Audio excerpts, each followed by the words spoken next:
Speri che stii bene, tu sviater che si deve dare i nostri video, video che ultimamente ho dedicato alla musica. Avrete visto un po' di video appunto musicali derivanti da eventi che ci sono stati, che ho ripreso e ripeto, spero vi siano piaciuti. È un po' di tempo che parlo un no dei ricorrenze, dei santi eccetera, alcuni di cui anche gli anni scorsi abbiamo parlato, però in questa seconda metà e soprattutto fine luglio mi davano l'estro per dire qualcosa anche sulla situazione, diciamo così, un po' attuale. Intanto ieri era Sant'Anna, anzi i santi Anna e Gioacchino, mamma e papà di Maria, e dunque i nonni di Gesù. Infatti che l'ultima domenica di lui è la giornata mondiale dei nonni, quindi la autentica festa dei nonni, l'autentica giornata dei nonni, che poi si dedica da altre parti, perché appunto i patroni dei nonni, almeno nella tradizione cristiana, sono Anna e Gioacchino.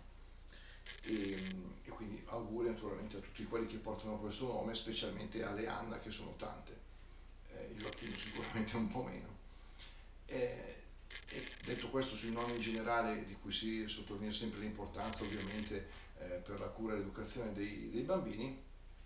anche gli interessanti di passare e di prossimi lì,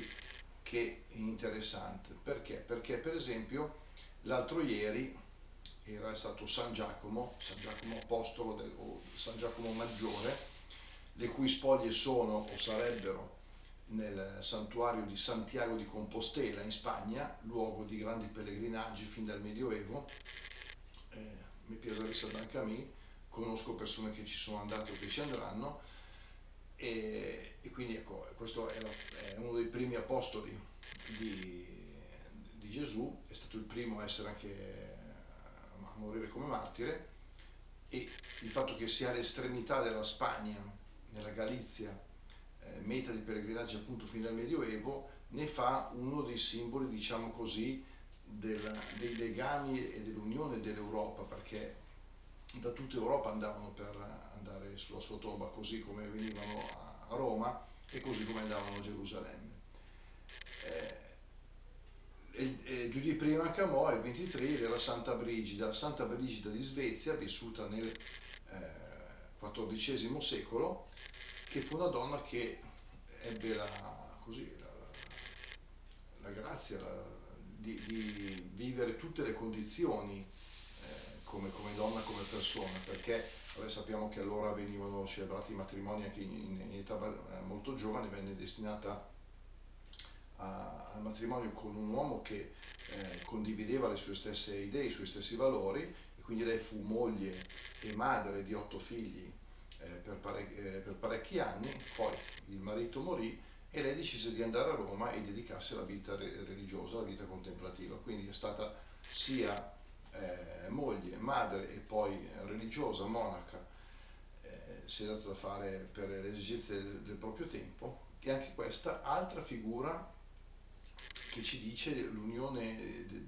culturale dell'Europa, l'unione religiosa dell'Europa, una svedese, Santa Brigida di Svezia, poi proclamata anche compatrona dell'Europa,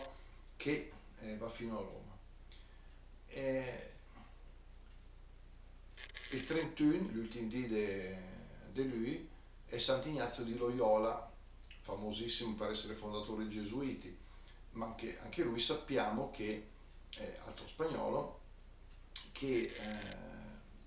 inizialmente fece la carriera militare e poi per le varie vicende della sua vita invece si dedicò alla vita religiosa, similmente a San Camillo dell'Ellis, festeggiato il 14 di questo mese. Quindi 2 santi che ci fanno vedere che anche chi si dedicava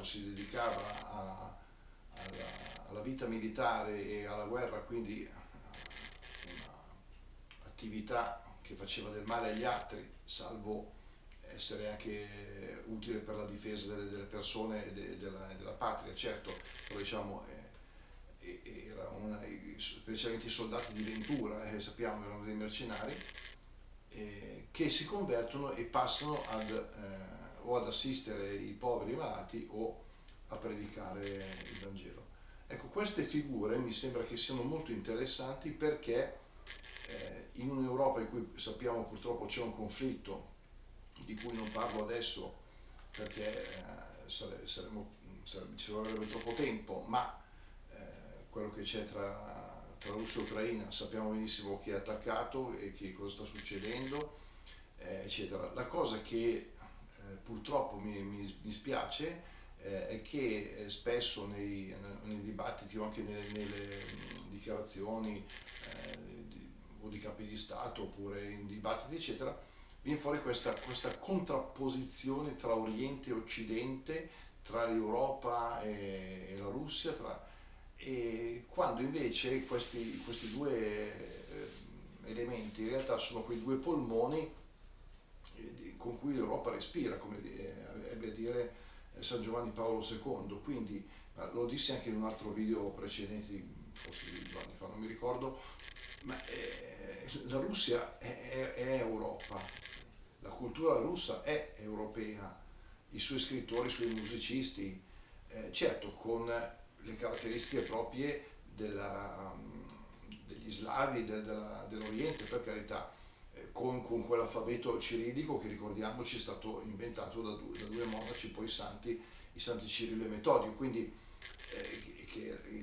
alfabeto utilizzato anche da altre lingue, per cui il contrapporre forse serve a qualcuno a qualcosa, non certamente all'idea di Unione Europea, dove ovviamente per far parte di un'Europa unita occorre avere un governo democratico, questo è abbastanza evidente, però ecco, dal punto di vista proprio dei principi della cultura, non va bene secondo me questa contrapposizione. E questi santi che hanno, se vogliamo tornare a qualche giorno prima ancora, al Vündes d'esto mese, l'11 era San Benedetto, patrono d'Europa, che ha veramente unificato l'Europa con la sua regola per i monaci, quindi volevo fare questa riflessione appunto che ho detto. E poi per concludere abbiamo ancora alcuni santi dei prossimi giorni, domani e dopodomani, domani Santi Lazzaro e Celso, santi martiri milanesi, che ci richiamano soprattutto Sant'Ambrogio che fu lui a ritrovarne i corpi e a darne sepoltura, quindi sono due di quei santi martiri di cui non ci sono molte notizie, ma sappiamo appunto tramite Sant'Ambrogio questi eventi, soprattutto vengono posti all'attenzione nostra come testimoni appunto della fede. E poi dopodomani il 29 Santa Marta con Maria sua sorella e Lazzaro, 3 fratelli che ci racconta il Vangelo ospitarono Gesù più volte, Lazzaro famoso perché poi venne risuscitato, soprattutto ecco Santa Marta magari è ricordata di più anche perché qui ci sono tante Marta a cui facciamo gli auguri ovviamente, così come anche Giacomo e a tutti gli altri che abbiamo citato. E che cosa ci possono dire? Ecco, in tutta questa atmosfera che ho detto, mi pare che siano dei santi che ci richiamano all'ospitalità, l'ospitalità gratuita, certo fra amici, dove fra amici si